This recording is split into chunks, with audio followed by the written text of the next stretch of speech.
Welcome to episode 4 of the BigFooty Eagles RDP, Wings of Hospitality. This week we'll review snatching victory from the jaws of defeat, our list's slim pickings, slinging Paddy. We'll discuss all things derby with Purple Seppo, and Keys gets grumpy with some Adelaide supporters.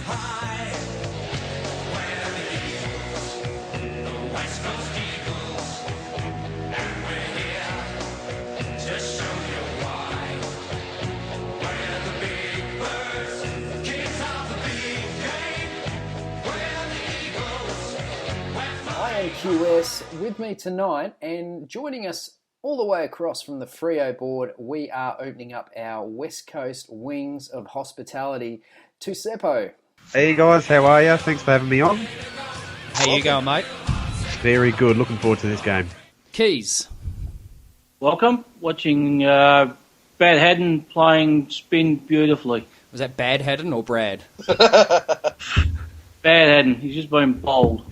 Oh, he really is bad, isn't he? Yep. Nice start. And also have with us Pantskyle. Lovely to be here, as always. And Kyle, Shut up, it's not funny. Why do you always laugh? Every time that gets me. he sounds so enthusiastic, whether it's genuine or not. He puts his DJ voice on for about 30 seconds, and that's all you get. He does, doesn't he? That's the one. And the doc to show you why. Hi, and I'm going to be awfully distracted by my cricket info feed of the cricket as well. And so me and Keys will just break out discussing the cricket at various stages, I expect. So just carry on without us if that happens. And for those who are banned on Big Cricket, this is the official substitute cricket podcast. Yeah, why not? Might as well be. Because it's an odd-shaped ball. Well, What are you talking about? it's actually a perfectly shaped ball. Well, it is, but it's odd for our purposes. There's going to be some cutting going on here, I think. Oh, No cutting. No cutting. No, we don't cut on the RDP. No, neither does Bad Haddon. Bad Haddon. Yeah. So, hey, guess what? This is the first time that we're doing a podcast. We get to actually talk about a win. Hey! And I'd like to congratulate myself as well as Keys, because we both tipped that, and it's because of us that we won. Absolutely. How do you feel about that, Keys? Are you happy with that? I was happy with the win. Happy that I picked it. Didn't expect it with 5 minutes to go, but we'll take it nonetheless. No, neither did I, to be honest. And I made some comments in the game day thread that I think that something needs to change. And even though we did win, I'm still pretty adamant things need to change because, to be honest, I'm not going to say the only reason we got over the top is they were down a couple of blokes, but it probably worked in our favour that they weren't 100% full of rotations. I mean, they had a lot less rotations than us. So, but we can discuss that a bit later. I mean, Doc, anything that you see that you disliked in the game? I didn't like much at all from it, to be honest. I said in the preview thread for this week's game that's just gone up, there probably wasn't any stage in that game that I ever thought we were going to win.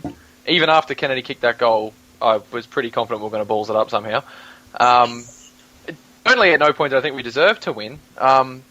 Again, I said in the preview thread again, I'm pretty much just ripping myself off here. We only won because we were slightly less awful than Adelaide. It was a really, really dodgy game. But, I mean, a win's a win. So the positive was 4 points, and I'll happily ignore the rest for now. And another thing you happily do is plug your own thread twice. There's much more where that's coming from. Don't worry about Shameless. that. Absolutely. I'm only on 3 likes right now. I've got to get this thing going. I expect 20 as a minimum. Well, I promise Kyle will give you a like. Kyle doesn't even read them. They're all the same every week. What's the point? You just swap the teams You're around. right, they are. It's pretty much right. Hey, I just changed the title. Have you noticed something? And the only reason I noticed it is because when I did the some of the game day threads last year that obviously weren't as good as the ones this year. You're too kind. Yeah, I know. They don't actually put this week's jumper on the website anymore. There you go. Yeah, I noticed it's gone. Well, there's definitely a difference. Well, Yeah, I don't know. We wear the same shit at home every week anyway, so I don't know why we even bother looking. Anyway, we digress. We are talking about the Adelaide game and the win at Amy Stadium. Whenever we win, there always seems to be something controversial, and obviously the poor pleasure free kick. What do you make of that, Kyle? Which one was that? Did you even watch the game? I did, but I don't remember any controversial. In the last quarter, he dived on it, he dragged it in, he didn't get it out, and for some reason that's not holding the ball anymore.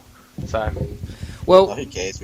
I can kind of see, I can kind of see where they're coming from because Pritis did drag it back in. However, I think the interpretation is that if the player that gets around the ball and pulls it in and fails to get it out, it doesn't matter whether the other player holds it in or whatever, or doesn't make a genuine attempt to get rid of it, then he's going to be picked. So it's probably one of those 50-50 ones, and it was there and it wasn't. So and it just went our way. I don't remember it. They've been paying that kick most of the night as well, though.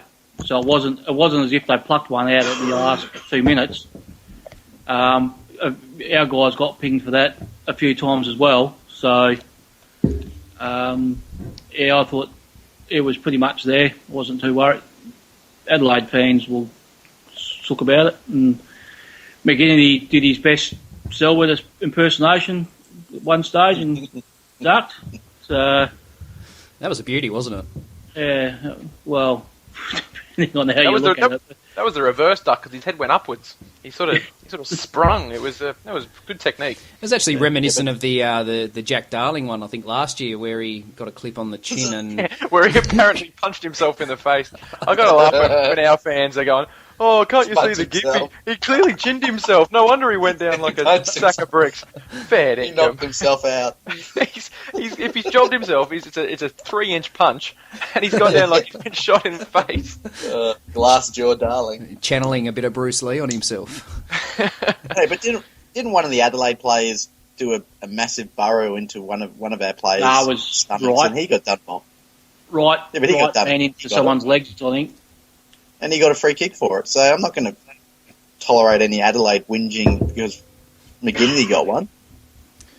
Yeah, well, it's always West Coast. It's never the other team. It's always West Coast. They just forget. It's never had. Lacroix got done for one earlier that probably was pretty much the same as the poor pleasure one anyway. So it just so happens that we seem to pick them up at the wrong time of the game for the opposition. we get them in spots and places when the game's up for grabs. So that's just footy, isn't it? Yep. I'm fine with it. Carry on.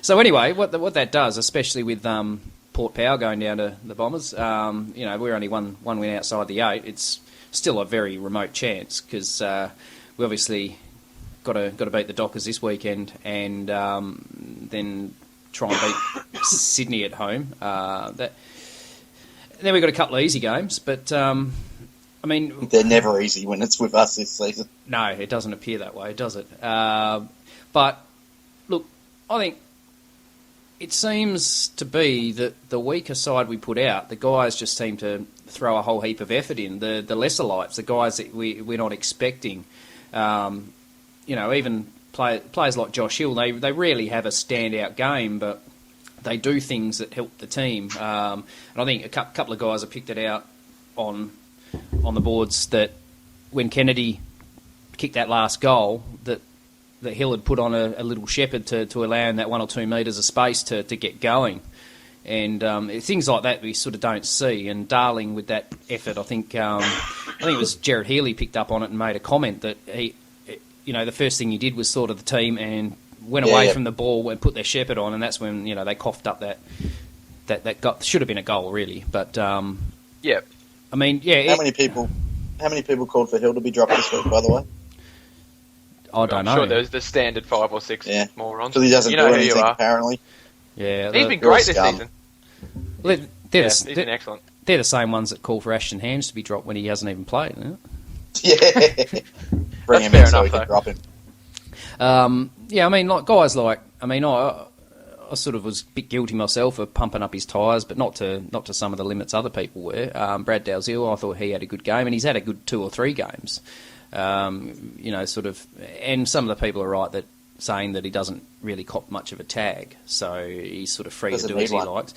No, but he's sort of getting a bit of consistency in there, and he was good for us, I thought, against Adelaide. Excellent. There was only a few.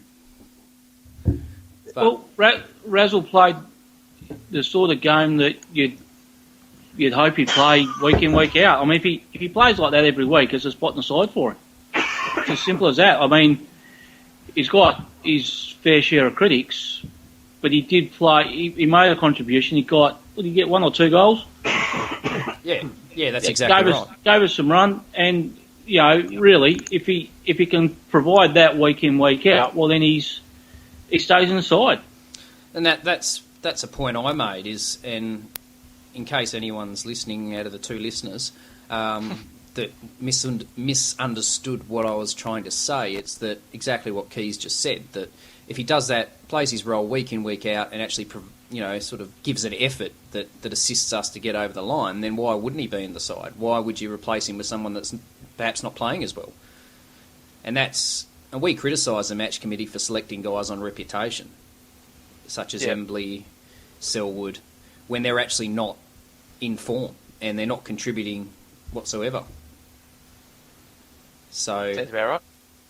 Yeah, well, I mean, I guess it's not a fashionable point of view, and I don't think by any stretch of the imagination is Dalziel one of those fashionable type players that we want to see in the side for whatever reason. But if he's playing good footy and, as I say, sort of contributing to the team, then why wouldn't he be playing? I mean, it doesn't matter who the player is.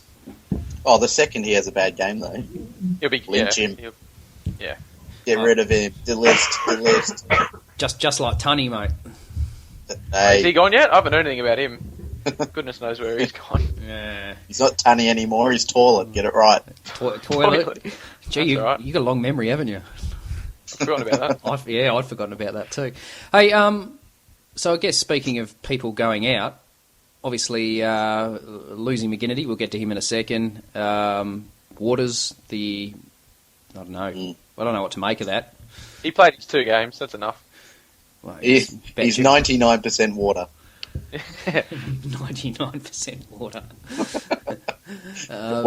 1% muscle. 1%. He's technically a jellyfish. Yes, he is. There's a scoop. It is. Bo Waters is a jellyfish. He is a jellyfish. There you go. He's a waterborne creature. So what's He's going well. What's wrong with him? Like, I mean, he just told you he's a jellyfish. He has no bones.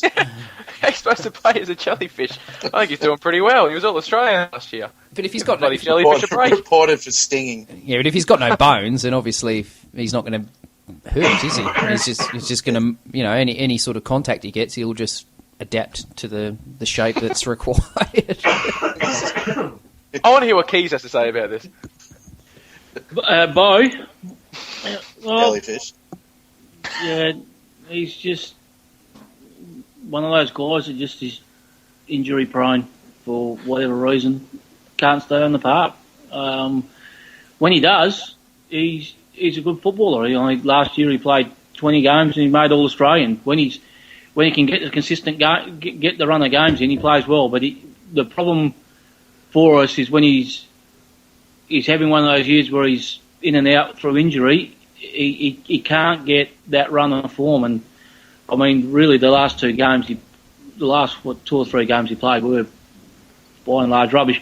Although he was a bit better against Adelaide, I thought he seemed to pick up Dangerfield coming through when Danger ran forward. He didn't do a bad job. I mean, Adelaide had to change their tactics around because of what Waters was doing, picking up Dangerfield. So he didn't have the terrible game that he had the week before. To me, he looked a bit proppy all game, and not so much that he looked like he was limping or anything. It was just that he didn't seem to turn as quickly or be able to sort of provide as much of a contest as we've come to expect. And I think there was one instance late in the game on the on probably our defensive 50 in the pocket. He picked up the ball, went to turn, and he just looked so slow and got caught. And usually he's a bit quicker off the mark than that. I mean, he's not a speedster by any stretch of the imagination, but he's certainly usually a lot quicker than that. So perhaps he's played a couple of games with that niggle, and that's affected his kicking and all that type of thing. But yeah, you're right. The key is that he sort of takes a few games to string some consistency together with his kicking. His disposal's not the best when he's in and out of the side. So, yeah. Is everyone watching the cricket? What's going on here? Is it because we've got a guest? We're all a bit scared. No. I was waiting for someone to chime in, so I've got nothing to say. All right, so shall we talk about? You want to know who's? All right, well, yeah, let's just talk about McGinnity. Do you want to know who's in first? Because that'll be funny. Yeah, no, put the ins in. All right, Ashley Smith. Boo. Okay, we know about Ash. Apparently that's what Freo supporters were doing to, I was saying woo. To Sandy, weren't they? Seppo?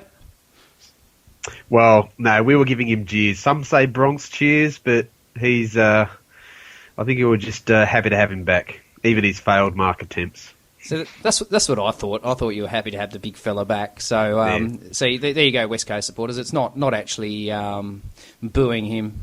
So I saved your butt there, Kyle. And it needs saving. Yeah. All right, and it gets even funnier. So the second in is Adam Carter, who we don't really know a lot of. We know he plays waffle. But then it gets even funnier again. Kale Morton. It was always going to happen at some stage, wasn't it? I've tipped Kale to win the Gloss Glenn medal on the Freo board. Why? So drinking again, Keys. Yep, and tipped us to win by 69.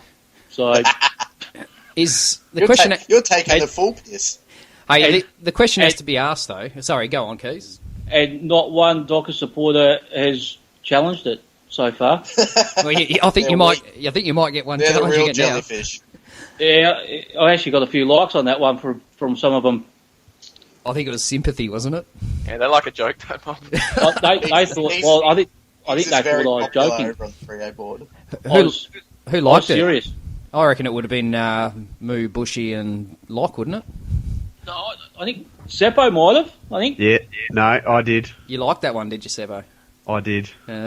So when you say that Kale Morton's going to win the Ross Glendenning, I think if all probabilities align, West Coast do need to win by 69, and he's going to kick basically 69 points himself to really earn that, because he's going to have to do something special to even get named, let alone be an emergency once that final cut's made for your team. Yeah. Might be the first player to win one from the stands. Well, anything's possible when you come from Melbourne Footy Club, isn't it? Yeah. You get taught well down there. So the question has to be asked, is Woosha trolling Freo by naming Kale Morton? Will he play, or is it just for shits and giggles? What do you reckon, Seppo? Oh, is there something in his contract that he needs to be named at least to get a payment? Or it might be the obligatory naming and then pull him out or give him the vest. Yeah, well, I don't know. Maybe it's just to make him feel good. I'm not sure. But what else? I reckon Adam Carton might light his chance in knowing that he'll probably get selected before him, though. That's a possibility, isn't it? But yeah, I mean, look. Apparently, Morton's been working really hard on his game. So, look, if he gets a gig, then obviously we hope he's earned it. And if he comes out and plays at least, semi AFL quality, and that's setting quite a low bar for him, then I think he might silence a few people because he wasn't too flash at Melbourne. Let's face it. I mean, Dalzill's proved that we will flip flop on a player in 25 minutes. So all he has to do is lay a couple of tackles, and we'll be on him for the Brownlow us mob. How he's going to tackle if he's going to be running away from people? He'll trip over and fall on somebody. I've got faith in the little fella. I reckon he can really do some damage with some, I don't know, pulling some hair, bending some fingers back. I reckon he's got it in him. But he wasn't actually running away from the fight. He was going for the ball, wasn't he? That's what all the Eagles fans say. That's what we say now. Biggest conspiracy in football. He was running to the ball. It's quite clear.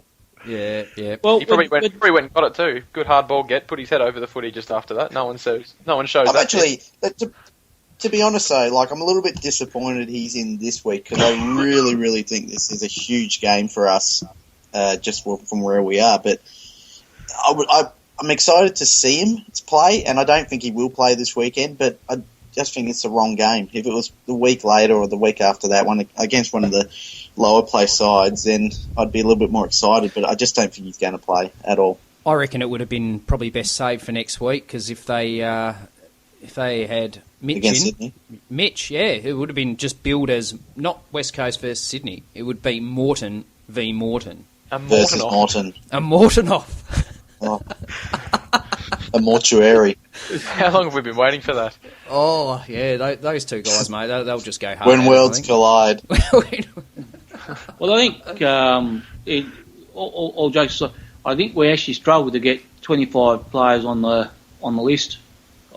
So I went through who's not injured, and I think McInnes, Newman and Hams, I think were the only three players on the main list that were available that weren't named. So they're saying, Kaiser, that the team picked itself this week just because of... It's pretty much. You wouldn't name you wouldn't name McInnes because we don't need tools. Hams, well, you don't need small. He was probably standing at the back with his hand up, but got overlooked. And Newman hasn't been able to get. He's still coming. He's still not fit.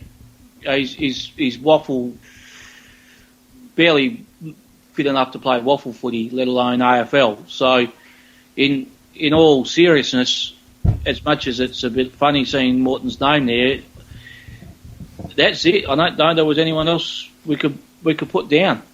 Excuse the ignorance and the curiosity, but I've never really seen Kyle Morton play. Where does he actually play? I've noticed his height's at 191. So does he play a tall midfielder or a half-back? Half-back. Yeah. So who would he displace out of the side if he did make in the team? Is he sort of replace Beau Waters, or do you think Brennan might shift out, or where would he actually play if he got a game? He would play half-back, and his disposal's meant to be quite good, so he would... And he can potentially play that Shannon Hearn role. Yeah, the spare guy in defence. I mean, he... Yeah, and kicking it at... Shannon Hearn, one of Shannon Hearn's legs is as big as him. Yeah, we know. I said his role, not he's not borrowing shorts. His role, is it? His likeness. He's got more hair than Shannon. He does. That's about it. And he's taller. Only on his brother won a flag. Yeah. Mr. September. That's right. Hey, so how would you feel if you're Ashton Hamzo? Like you're all fit, raring to go, and then Carter and Morton. I'd be giving it away. Oh, shit. That's a pretty. Yeah, I'm out. So I guess there's one other in that may give Freo a bit of a tingle downstairs, and that's that Lysette's been named as an in. Does that then the question then arises: is Nat Newey going to be a late out? Or is it just a ploy? 100%. You reckon? Source? My mail is that he's not playing. Your mail? Where'd that come from? Good postman, have you? That's blackmail, my mail friend. Blackmail. Hey, maybe black. Well, my friend told me that that he is playing. So my friend's smarter than your friend. Well, my friend's How about that? Oh. Well, my friend's Suma. Summer. We could do this all day. We could, but we're not going to. Yep. And no Shuey, no Wellingham, no Kerr. Yeah, it's a bit sad, isn't it? That's probably the saddest part about the how did the name we get side. an list? We couldn't even get one of those three up. They were all tests, though. Every single one of them were named as tests for this week. How does not one of them Get up. Just needle them up for this game. Like if we lose this, we're just about done. We have to be treating we this are. as pretty important. Just needle the buggery out of them. Just whatever it takes. Just get them on there. For goodness sake, take a risk. I mean, if they have to have a risk against the Swans next week, that's fine. We're not going to beat the Swans. All right, not in wherever we're playing that game. Here. Subi and this. Is it at Subi? I think we got more chance of beating the Swans at Subi than we have of beating Freo this weekend. You reckon? Yep. Oh well. It's funny. I've had a look at your run home, then. and saying if we do, Dockers manage to beat the Eagles, you've still say you win 5 out of your next 7. You could finish on 12-12 and still not make the final. So you've really got to take some scalps, and one would be us. And then you think you've got, was it Sydney and Geelong or Collingwood or something? It's another tough couple of games. You really need to get 6 out of 7 really to make the finals, to guarantee it really, to get the 13 I think wins. 12 might get us there because Bombers. It could be we're competing trying on to- percentage though. yeah, we're trying to When you get look at Carlton and Port. Port and Carlton are going to be the ones. It's between us, Port, and probably between us and Port. So we just need some size to knock over Port if we can. But Port have got about 8% on us, so that could be a problem down the track. We probably should have beaten Port. That would have been handy. And That game where we were up by like 8 goals or something and didn't win. we should have won a lot more. That would have been even handier. Yeah. Oh well. But, The Port one especially was one that, given the lead we had, we really should have won that. And the fact that had you reversed that result, whereas we'd be sitting in the 8 and Port would be outside. Yep. Yep. And that's where it turns. So, I guess, what's your feeling on that? If Nat Nui doesn't play, is that going to change the way Freo line up? Would you say, Seppo? Well, I looked at. It's funny how my confidence of the game has changed over last week. I was concerned, once McFarlane went out, we lost him. Like, oh no, that's a minus for us. And then I looked at you guys and thinking, oh, hold on, you've got Curry and Shuey and Wellingham, all these guys to come back. And then it sort of think, well, hold on, it's balanced back in your favour. And I'm thinking, oh, hold on now, none of these guys have rocked up. You've got Nat Nui in doubt. And either he plays and he's hurt and he has a crack game, or Lysett comes in and he gets monstered by Clark or Sandilands.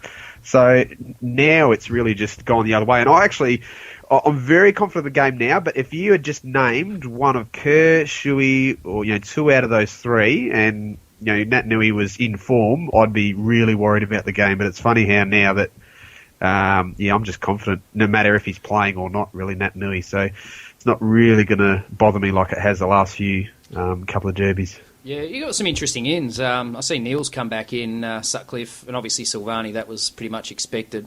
And Taberner's come back in. He's been quite good.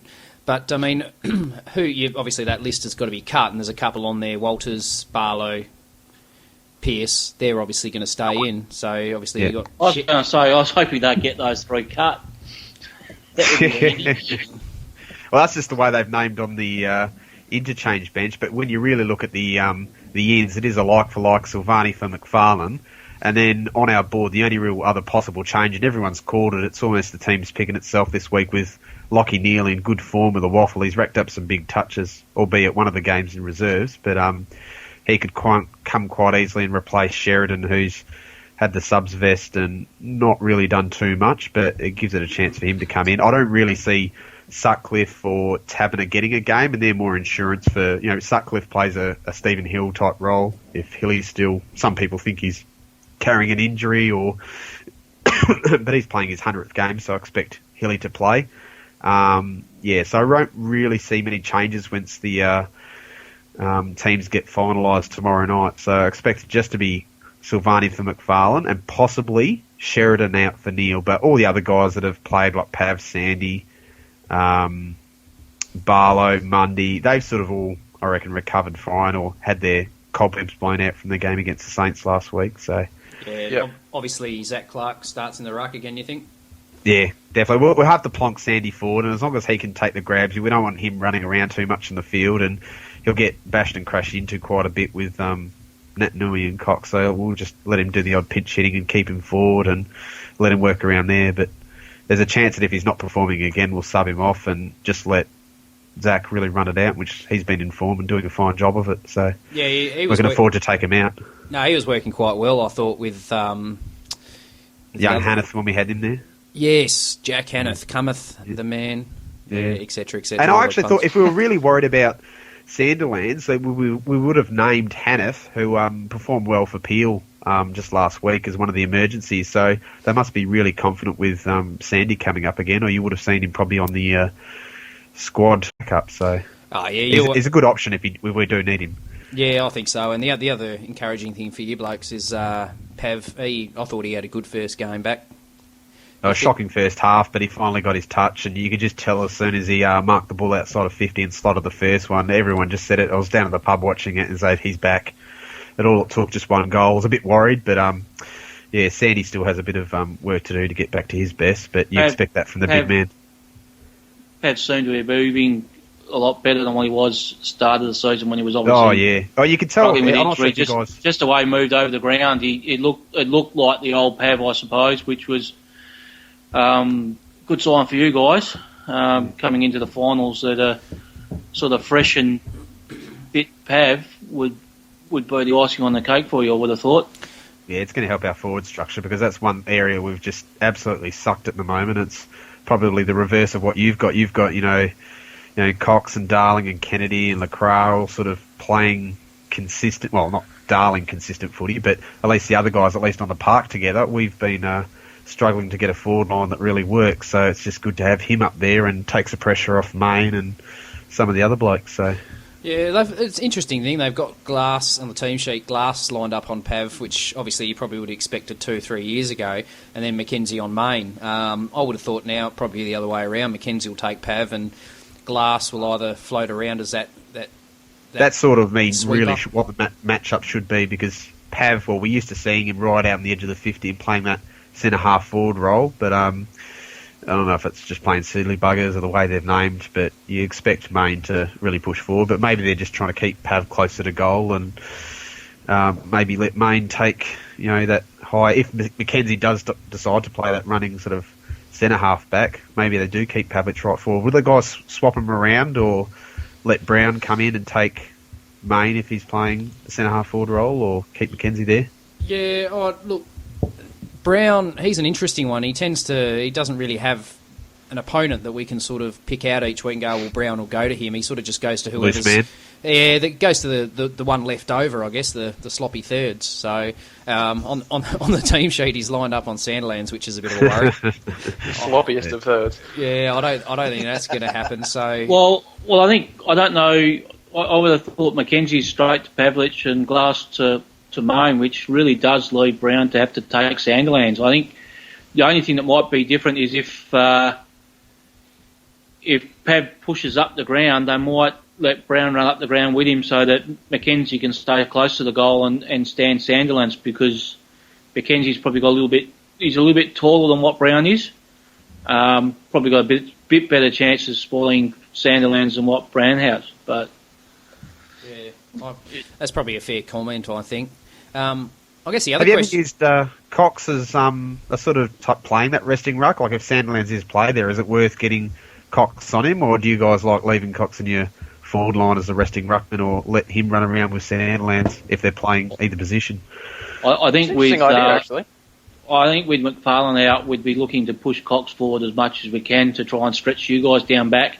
You've got us really stretched already with Kennedy, Darling, and Cox name there. When we've got Dawson, Johnson, and Silvani coming in, it's definitely have the wood over us there in that forward line matchups. But I don't know, it's just an idea to really, if you've got height to cover Sandilands, and he's not going to be running around much. I just thought that Cox will be probably when he goes to the centre. Cox, I presume, will come up and take the pressure off Nat Nui, but who knows? I think Nat Nui would be the only one that can jump high enough to spoil Sandilands, wouldn't he? Yeah. You don't want to waste him in your back line. No, definitely not. I think the question I was going to ask, and I think you touched on it, Seppo, in us sort of stretching you in your back line, what does that then do to Ibbotson? Because he's been quite good with that freewheeling type role that he seems to have had this year, racking up possessions and providing a bit of run off the back line.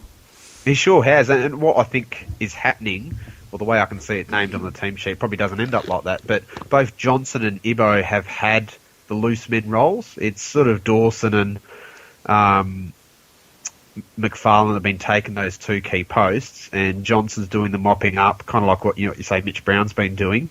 Ibbetson's really been playing the half-back role and sort of running it out or taking the small forward and not really having that accountable role as well as Johnson. So more than likely, Johnson it will be the one that sort of becomes held accountable, and Ibbetson will still try and take the loose role. I don't see him, trying to take Darling or probably go to Lacroix, but I expect Spur to go to Lacroix. So I'd probably take no notice of the way it's lined up at the moment with these matchups. So I do expect either one of Ibbetson or Johnson to still play loose, and the other matchups would be obviously Silvani on Kennedy, Dawson on Cox or Darling or whoever's playing there, and probably put Spur on Lacroix and let Ibo, will probably play like the 7-man defence to sort of counteract your good forward line. But we'll definitely have someone loose down there. But both of Ibo and John have been in close to All-Australian form. That makes it interesting then for Darling. If he doesn't get an opponent, then that might allow him to a bit more of a free type role where he can use his speed. And he seems to be struggling with the one-on-one contests. He doesn't seem to be able to take a grab. He seems better with the ball out in front of him where he can run onto it. What did he do last week? Kicked one, had one kick or something? Or he had 3 kicks. And part of the criticism is we could see he was struggling, but nothing was done to try and sort of get him into the game. And when you're cold, it's hard to warm up at the drop of a hat. So why wouldn't you sort of try him on the wing or off half forward or just something to get him involved? And I think. So do you reckon his is a form slump or really just a positional thing, and he's not getting much chop out from his or the ball delivery through? Oh no, probably a bit of both. What do you reckon, Doc? Yeah, I don't think he's moving as well as what he has. I don't know whether that's just me or not, but I think he's struggling to get around the ground as well as what he did. Could he be carrying something? Potentially, yeah. I mean, he's chasing, and that was really one of his main attributes in his first couple of years. And he was really good around the ground. And he just seems to be lumbering a little bit. I don't know whether he's put on a bit of weight or if, like you say, Seppo, he's just a little bit injured somewhere. And he's down in the dumps for sure now. And I don't know what the best way to get him out of that. Maybe he's just one good game from turning it around, but I don't think he's 100% right at the moment for whatever reason. Yeah. I don't know if I'm the only one, but no, there seems something different about him. You're right in saying that one of his big attributes was being able to chase hard and provide that pressure. Whether our game plan has gone away from that a little bit, so you don't sort of see it because that's possibly. But he doesn't look like he's as confident as he was those first couple of years, and that's been something that seems to have been building over the course of this season. Yeah, I think he was a big confidence player when he first turned up. He seemed like he was, in that first season, he looked like he believed that he could take down anyone, and that carried on to his second year when he was the big man on campus and had to, lead our forward line, and he performed admirably. But I don't know, maybe the fact that he has just a different role this year, and perhaps he's not taking too kindly to being one of the lesser lights. I don't know. It's impossible to be able to tell, but it's been a pretty big drop in form from him from last year to this. So I think it's concerning, and it's worth looking into for next year and for the rest of his career, because I don't know, I didn't expect such a dramatic drop in output from him this year. I think Sides have perhaps got a little bit of a better handle on the way he plays as well. Is because he's a height. I think his first couple of years they tended to play bigger defenders on him. This year they seem to be, because he's not, I guess, a traditional strong pack mark. They're putting a more mobile player on him. Yeah. And his ability to run away from the bigger blokes has been negated by a more mobile player being on him, and he's just not getting that same sort of space that he perhaps had in his first couple of years. Guys, this could be a good issue for you. Like with the, I saw footage of the Subiaco Oval with the Foxtel Cup game. Saturday they're saying there could be a couple of showers. Is it going to be like a really heavy ground? Is it going to sort of lead to, you're going to be overcooked with tools with Darling and Kennedy and Cox and even your back line? Have you gone in too tall with this side if there is going to be showers and a real boggy ground if Subiaco doesn't drain out? Darling's going to be showing up if it's a wet and soggy ground and not suitable for a tool up there. Probably say that Well, I think- not so much Darling, but maybe guys like Cox or some of the slower type guys. No offence Sandland intended, wouldn't play Coxie. if that's the case. Yeah. Yeah, well- at least if it did flood, he'd keep his head above water, so he'll be fine. Well, I did see that. I think the question was asked. I can't remember whether it was Woosher or Ross Lyon that had said that the since the game the other night, the ground had drained. That was a nice slip there, wasn't it?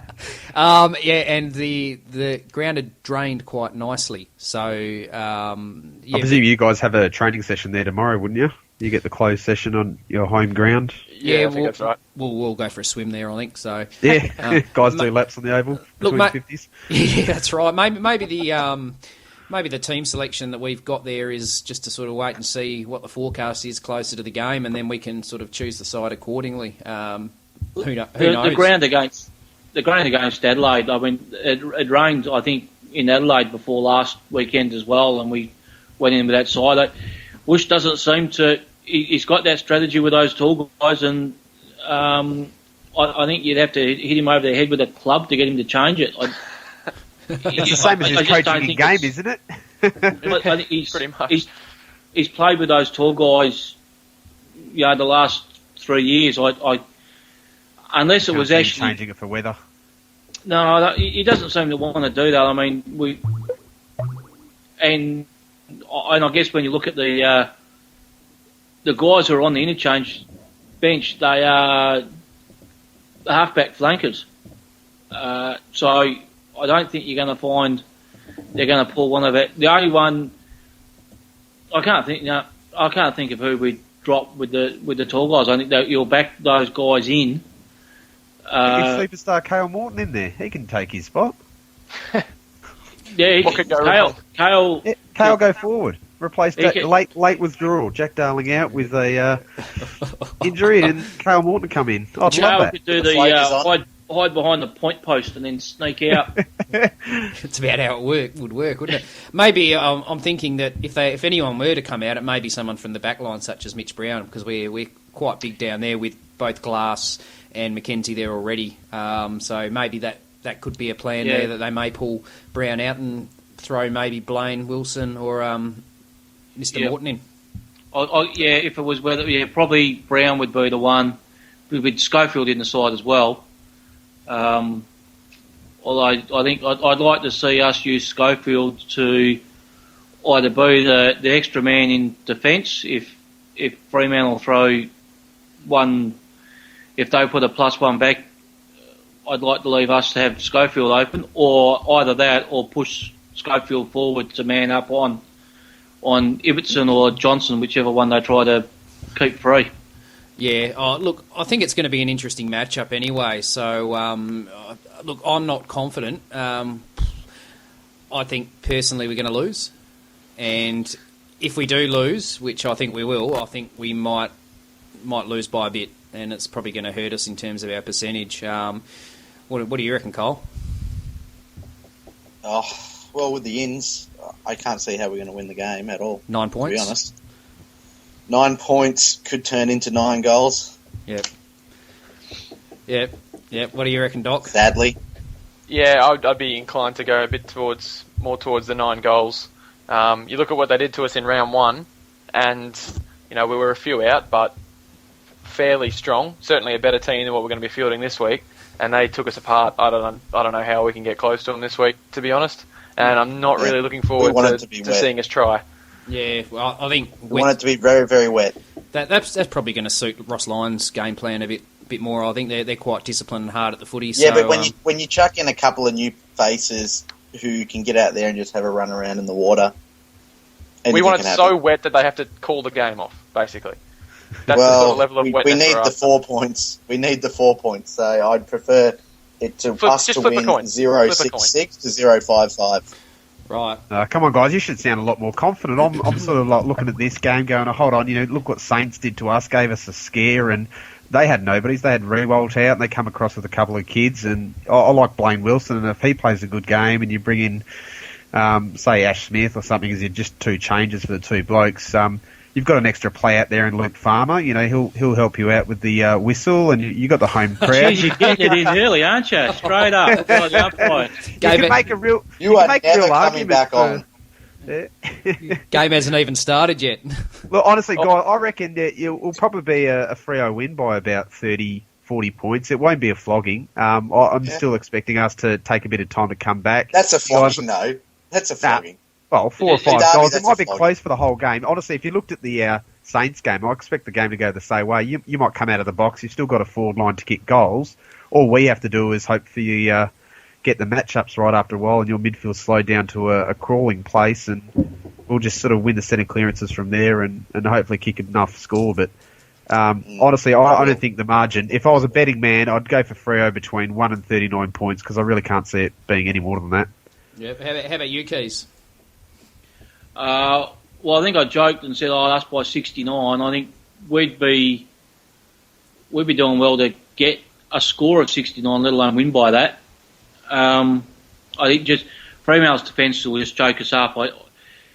We're going to have to, if we're to win, we're going to have to hold them to something like about 8 or 9 goals.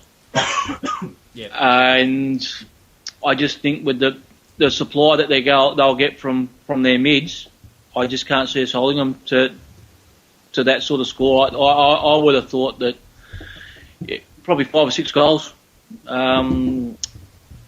possibly more if they really do get hold of us. But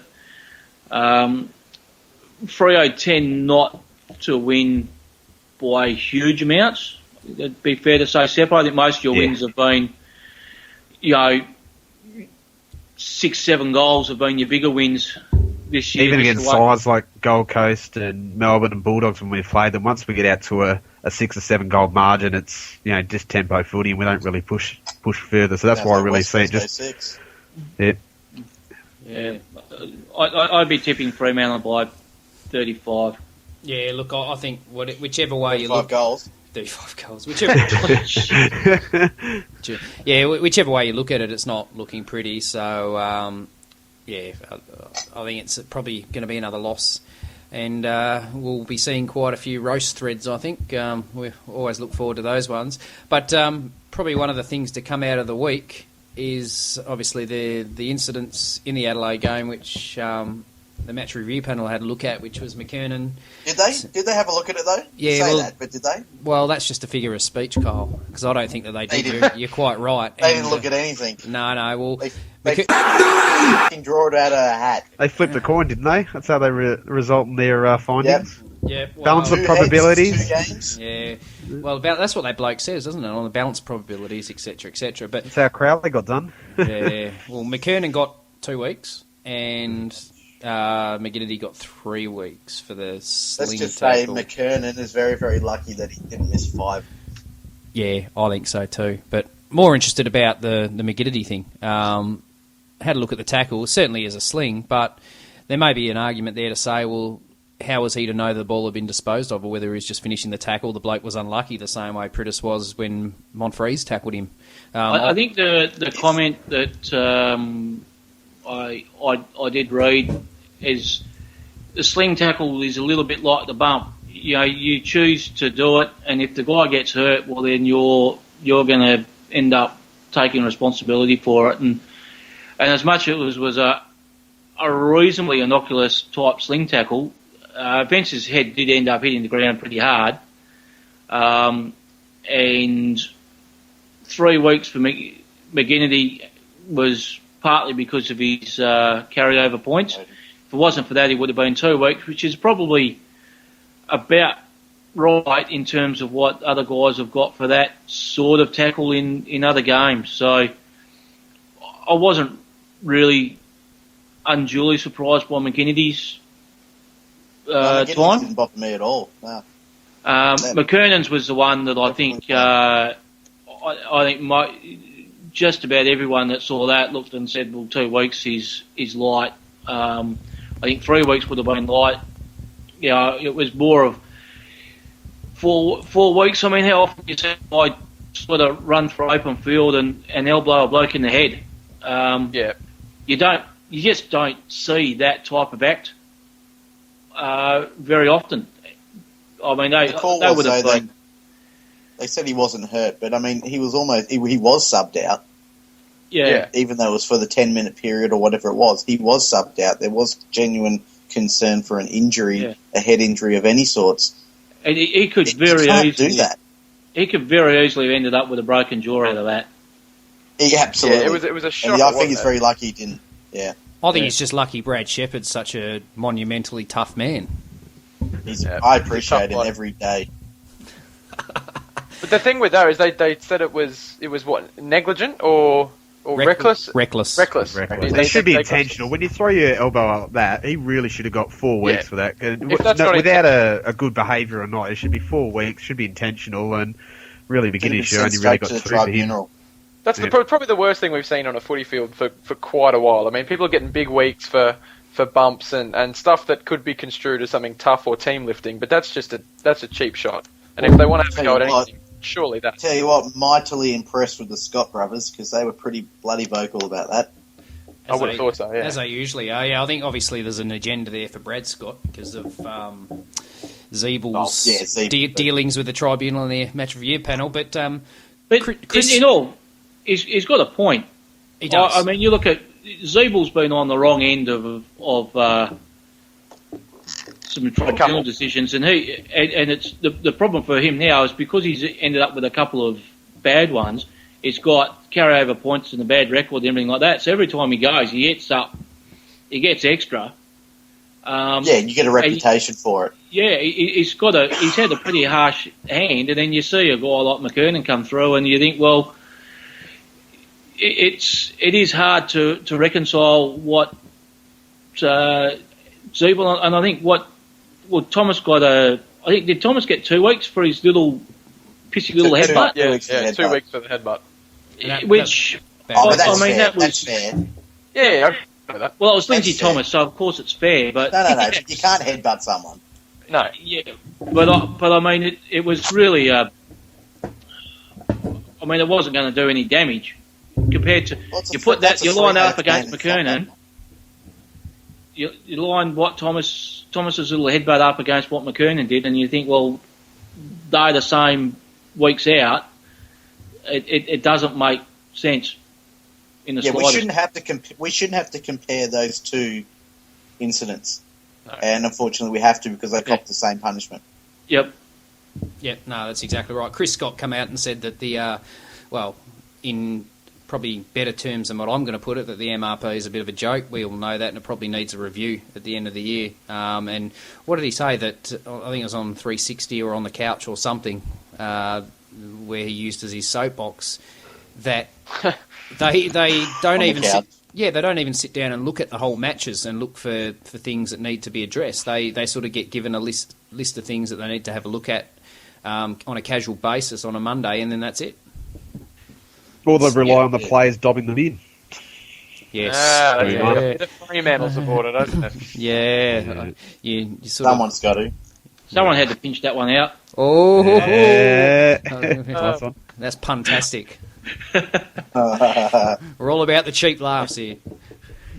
So, look, it's an interesting one. I think the thing that makes the McGinnity one worse is obviously the punishment that McKernan copped. That's why people are a bit miffed at that. That's probably the right way to put it. Brenton Sanderson thinks it was a fair call. 2 weeks. Well, in all honesty, he's not going to come out and say, "Oh, give us a couple more because we think it was unfair." No, he's not. But he should come out. He's going to say, "Yeah, we'll take those 2 weeks. We'll say they're fair and run." A good old-fashioned whoosh and no comment would have done. You're a bloody squad player. You're not best 22. You're an idiot. Cost us this and that. You're a joke. Piss off. Fancy your coach saying that. I would love that. Coach I would love it. You imagine our coach having a bit of emotion inside the box. Well, Cal Morton's debut could bring the best out of Woosher. Yeah, could do. Hey, speaking of emotion, some of the posts on the forum are a bit emotive. Is there any that you guys have picked up? Because we need to post of the week before we go. Yeah. Okay. Who wants to go first? Sounds like Keys does. It does, doesn't it? I'm going to have a pick at. It's not a post of the week in terms of a good post, but there was a couple of very classy gents from Adelaide that popped over into the game day thread at the end of the match and basically accused us of cheating. Oh, good. Haven't heard that one before. In those words. So just to those, I haven't got their names, but suck shit.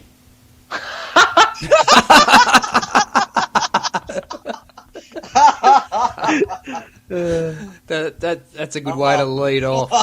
And there's your title too. There's your title.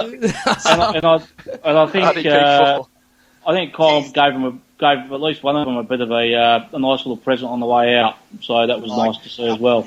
Was it red?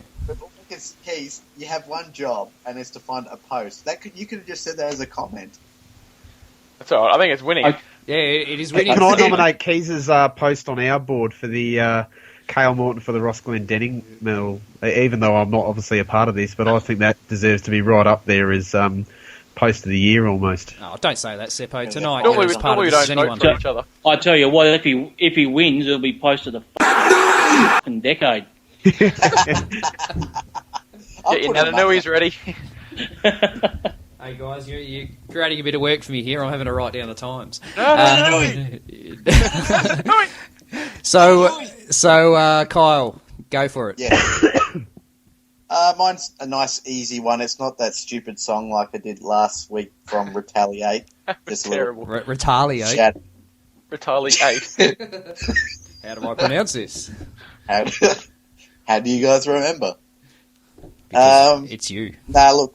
Yeah. Okay, so this one was in the Brad Dalziel toast thread. Oh, I like and that.